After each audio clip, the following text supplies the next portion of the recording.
Mesdames, Messieurs, bonsoir et bienvenue sur cette nouvelle édition d'information sur la télévision Labari. La société Niger Post, dans le viseur du collectif des syndicats du secteur de l'éducation, le dit collectif l'a fait savoir dans une déclaration rendue publique cet après-midi, une déclaration dans laquelle il dénonce la manière dont les contractuels sont traités par Niger Post dans le paiement des pécules et salaires. Un extrait de cette déclaration lu par Oumar Adamou. Le collectif rappelle que les enseignants contractuels ont été débarqués à Niger Post par le gouvernement de la 7e République sous le fallacieux prétexte, d'une part, d'assainir le fichier du paiement des contractuels afin de maîtriser la masse salariale. D'autre part, de pouvoir payer à terme échu ces enseignants et enfin d'améliorer la gestion du temps scolaire. Mais hélas, force est de constater qu'après 10 mois, nous sommes loin, très loin des objectifs assignés à ce calamiteux et scandaleux transfert du paiement des enseignants contractuels à Niger Post. En effet, pour le paiement à terme échu des pécules des contractuels recherchés, la bourgeoisie au pouvoir demeure incapable d'honorer un tel objectif. Comme l'atteste le retard dans le paiement des pécules pour les camarades de Maradi et de Zander qui attendent à la date d'aujourd'hui celui du mois de juillet 2019. Quelle gouvernance, quelle discrimination et quelle injustice envers les enseignants et leurs organisations syndicales. Le collectif des syndicats d'enseignants signataires de la présente déclaration constate avec amertume que Niger Post affiche un mépris pour les enseignants contractuels qui se manifestent par le non-respect des engagements pris, entre autres. Les frais de tenue de compte initialement proposés à 500 francs passant à 1440 sans raison véritable. Comme si cela ne suffisait pas, les responsables de Niger Post n'ont pas trouvé mieux que de nous imposer une épargne mensuelle forcée de 3000 francs et cela dès la fin du mois d'août. Considérant de ce fait les enseignants contractuels comme des vaches à lait visant à enrichir des personnes à travers cette opération de Niger Post. Face à tous ces mauvais traitements dont nous sommes victimes, les enseignants contractuels, le gouvernement à travers les ministères des Finances et de l'Éducation reste insensible et deviennent de ce fait complices des Niger Post en perte de vitesse et aux abois. Ainsi, le collectif des syndicats d'enseignants comprend aisément que l'école ne constitue pas une préoccupation pour cette bourgeoisie parasitaire aux affaires au Niger. C'est pour toutes ces raisons que nous, syndicats signataires de la présente déclaration, exigeant des autorités de la 7e République l'annulation de la décision unilatérale de Niger Post de forcer les enseignants contractuels à épargner 3000 francs à partir du mois d'août 2019. Le retrait sans condition de Niger Post de tous les enseignants contractuels du secteur de l'éducation afin de leur permettre d'adhérer aux institutions financières de leur choix. Nous, syndicats signataires de la présente déclaration, mettons en garde le gouvernement à travers Niger Post contre toute tentative forcée à l'encontre de nos aspirations, liberté des travailleurs et rendons-le seul et unique responsable de tout ce qui adviendra. Fin de la 3e campagne chirurgicale de port des prothèses par une équipe médicale indienne à l'hôpital général de référence de Niamey. En 11 jours, une cinquantaine de patients ont été traités avec succès. Ce vendredi matin, le secrétaire général adjoint du ministère de la Santé publique a effectué le déplacement pour visiter les malades. Le compte rendu est signé à Sansari Moustapha. Ils sont au nombre de 58 patients qui ont subi des interventions chirurgicales en 11 jours à l'hôpital général de référence de Niamey. Des interventions à la hanche et au genou où des prothèses ont été placées. Au total 116, des prothèses placées à la grande satisfaction des bénéficiaires très réconfortés. C'est mes genoux qui ont été protégés. Vraiment, je suis satisfait. Et je veux que ça soit continuel. Pas pour seulement le Niger, pour toute l'Afrique de l'Ouest. Que ce soit l'hôpital de référence de l'Afrique de l'Ouest. J'avais le pied complètement déboîté, donc arqué. Ça a entraîné l'autre jambe jusqu'à vraiment je n'arrivais pas à faire les activités. Mais maintenant, Dieu merci, j'ai demandé le coût. Il disait que sans les frais, avion et consorts, donc ça fait dans les 11 millions chaque pied. Dieu merci. Maintenant, on m'a opéré ici à l'hôpital général de référence. Vraiment, je remercie le président de la République qui n'a ménagé aucun effort vraiment pour nous venir en aide, nous qui sommes les pauvres.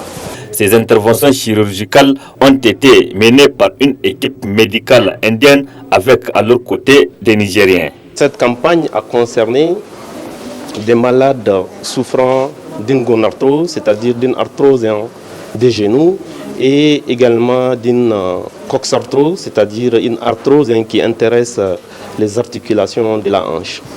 Donc nous avons opéré au total 58 patients souffrant en fait de ces maladies. Donc ces 58 patients ont bénéficié chacun d'une pose bilatérale de 2 prothèses. Les prothèses ont concerné les hanches de façon bilatérale et également ont concerné les genoux de façon bilatérale. C'est l'État qui a endossé en fait le coût de cette prise en charge. Très satisfait aussi de ces interventions qui ont connu de grands succès, le secrétaire général adjoint du ministère de la Santé publique nigérien est venu à l'hôpital général de référence pour constater de visu le travail abattu par l'équipe indienne et nigérienne avant d'adresser tous ses remerciements et reconnaissances à l'équipe médicale indienne pour cette prouesse. À chaque fois qu'ils sont ici au Niger, effectivement c'est tout à fait un plaisir réel que nous éprouvons. Permettez-moi effectivement de remercier le professeur ici présent, en tout cas pour ces actes qu'il vient d'effectuer ici. Nous les avons visités et nous avons vu effectivement qu'il y a plus de 58, ou du moins il y a 58 patients qui ont été opérés et des prothèses de genoux et des prothèses de la hanche. Notre grande satisfaction, c'est lorsque nous les avons interrogés. Il y a des gens qui ont passé des jours et des années sans pouvoir se lever. Et qu'aujourd'hui, ils peuvent se lever, ils peuvent marcher. Et d'ici là, ils peuvent vaquer à leur occupation normale. Les 58 patients ont été opérés entre le 19 et 30 août 2019 dans le cadre de la 3e campagne chirurgicale des médecins indiens à l'hôpital général de référence de Niamey. Pour joindre l'utile à l'agréable, des témoignages de satisfaction ont été décernés au professeur et à son équipe pour une mission accomplie. À la suite de ce journal, le gouvernorat de la région de Niamey a servi de cadre à la cérémonie d'ouverture de l'atelier de formation des membres de la commission régionale MAEP Niamey. Une formation sur le processus d'évaluation du mécanisme africain d'évaluation par les pairs. La synthèse avec Aret Salah. Après Tilaberi et Dosso, c'est au tour de Niamey d'abriter ce présent atelier d'information et de sensibilisation des membres de la commission régionale de Niamey sur le processus d'évaluation du MAEP, le mécanisme africain d'évaluation par les pairs. Le gouverneur de la région de Niamey se réjouit de la tenue de cette activité qui associe toutes les couches sociales en vue d'une meilleure appropriation du mécanisme. Le président du comité régional du MAEP Niamey a quant à lui fait ressortir les objectifs de cette formation. Le sens de cet atelier, c'est d'abord d'outiller les membres de la commission régionale sur le mécanisme africain d'évaluation par les pairs et pour qu'ils puissent s'approprier les différentes méthodes d'évaluation, parce que l'objectif principal c'est une évaluation de la gouvernance, et donc il faudrait que les membres de la commission aient le maximum d'informations sur le MAEP, sur son fonctionnement, sur son objectif ou ses objectifs, pour pouvoir être opérationnel sur les terrains, pour pouvoir sensibiliser les populations, informer. Et après, cette commission régionale-là va se déployer dans les arrondissements de Niamey pour mettre en place les bureaux au niveau des arrondissements, sensibiliser les différentes couches de la population et faire en sorte que le maximum des populations soient informées sur le MAEP et ses activités. Superviser les séances de formation, tel est le but de la présence de chefs de mission MAEP afin de s'assurer que les participants sont suffisamment outillés sur le mécanisme. Notre présence à vos côtés a pour but de superviser des séances de formation au niveau de la région de Niamey sur le mécanisme africain d'évaluation par les pairs MAEP. Les dites formations seront organisées par les membres du comité régional ayant participé aux différents ateliers organisés en février 2018 et en 2019 à Dosso. Ainsi, notre rôle est d'assurer la facilitation de ces formations très importantes dans le processus du mécanisme africain d'évaluation par les pairs MAEP. Mesdames et messieurs, le MAEP est un instrument auquel adhèrent volontairement les États membres de l'Union africaine dans le cadre d'une initiative d'auto-évaluation de leur gouvernance. C'est à ce mécanisme stimulant et incitatif que son Excellence, M. Issoufou Mahamadou, président de la République, chef de l'État, a fait adhérer notre pays en juillet 2012. Cette adhésion est le fruit de son engagement personnel à évaluer et à améliorer la gouvernance politique et économique au Niger. Aussi, la Commission nationale de gouvernance CNG, qui a fait de la démarche participative et inclusive son credo, entend-elle responsabiliser les membres des comités régionaux pour sensibiliser et former les parties prenantes en région, puis mettre en place les structures départementales du MAEP. Les objectifs ainsi visés sont les suivants: informer et sensibiliser les parties prenantes, inciter les citoyens à adhérer et à participer au processus d'auto-évaluation, mettre en place les structures départementales du MAEP à Niamey. Les 5 arrondissements de Niamey seront également informés et sensibilisés, une manière d'associer toutes les couches sociales pour une bonne compréhension du MAEP, car la réussite de l'évaluation passe par l'implication des citoyens. Des risques imminents d'inondation à Niamey. L'annonce a été faite par le gouverneur de la région de Niamey. Les riverains et les autorités régionales sont à pied d'œuvre pour prendre disposition. Le reportage avec Abdourazak Léo. Les récentes précipitations font l'objet de frayeurs. Un peu partout, l'inquiétude s'installe et la peur se lit sur les visages. Pendant plusieurs jours, dans les régions de l'Ouest, ce qui a fait que la Sirba, le Gourouol et les autres confluents ont drainé beaucoup d'eau, qui ont fait que la côte du fleuve s'est beaucoup élevée. Le lundi, nous avons enregistré 555 cm contre 586 le mardi 27, puis 594 cm hier, mercredi. Et ce matin, nous sommes à la cote de 603 cm. Ce qui veut dire que la cote d'alerte orange est suffisamment dépassée, ce qui laisse présager des risques imminents de crues, donc d'inondations. Son Excellence, Monsieur le Premier ministre, chef du gouvernement, Birji Rafini, vient de nous instruire pour maintenant nous réunir en urgence et voir les dispositions pratiques qu'il faille prendre. Mais auparavant, à notre niveau ici, j'avais instruit les deux secrétaires généraux pour me convoquer tous les chefs de quartier riverains du fleuve pour que nous puissions les entretenir de ces mêmes problèmes, pour qu'ils retournent vers leur population, les informer de l'imminence des inondations afin que chacun prenne des dispositions concrètes en attendant les mesures que le gouvernement sera en devoir de leur proposer.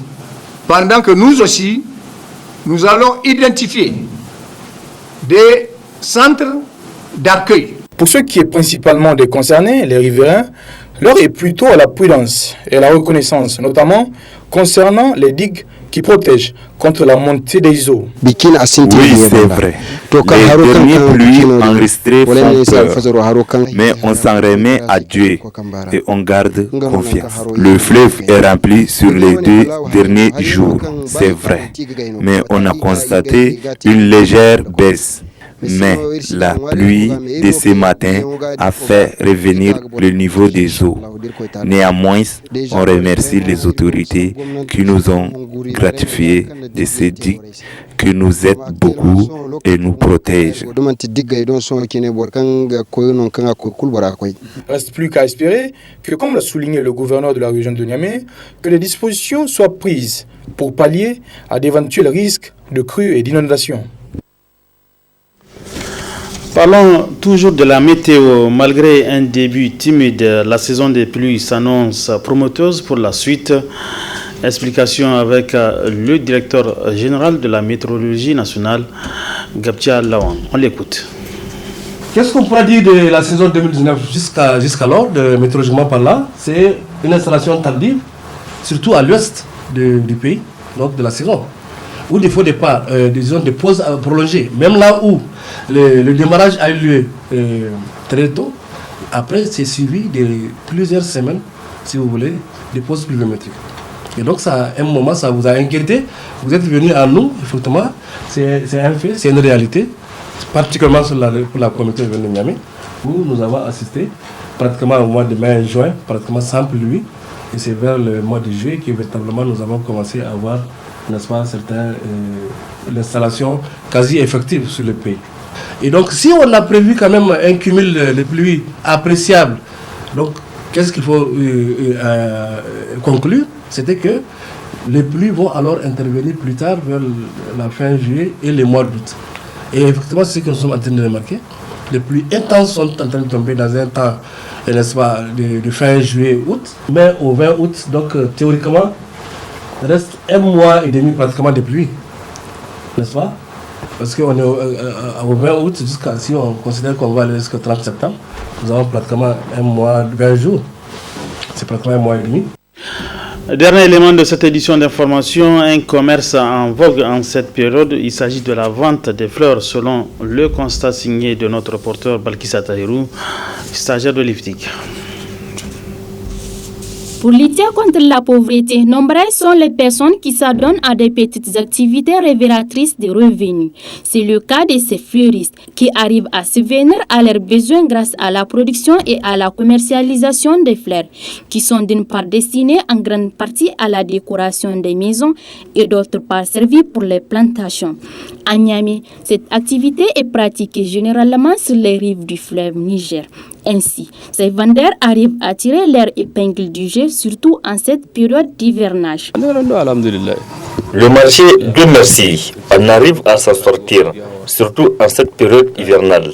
Les gens viennent s'approvisionner à tout moment. Nous vendons divers types d'arbres fruitiers et de pots de fleurs. Et les prix de ces pots de fleurs varient selon le choix.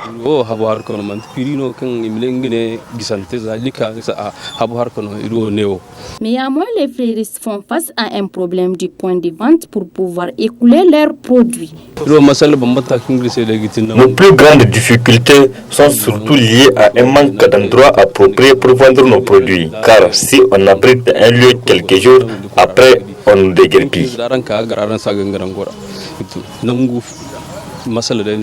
Il n'y a pas de sous-métier. Comme toutes les autres activités, la vente de fleurs garde assez de revenus aux personnes qui l'exercent. Point final de cette édition d'information. Mesdames et messieurs, merci à vous de l'avoir suivi. Bon début de week-end à tous. Bonsoir.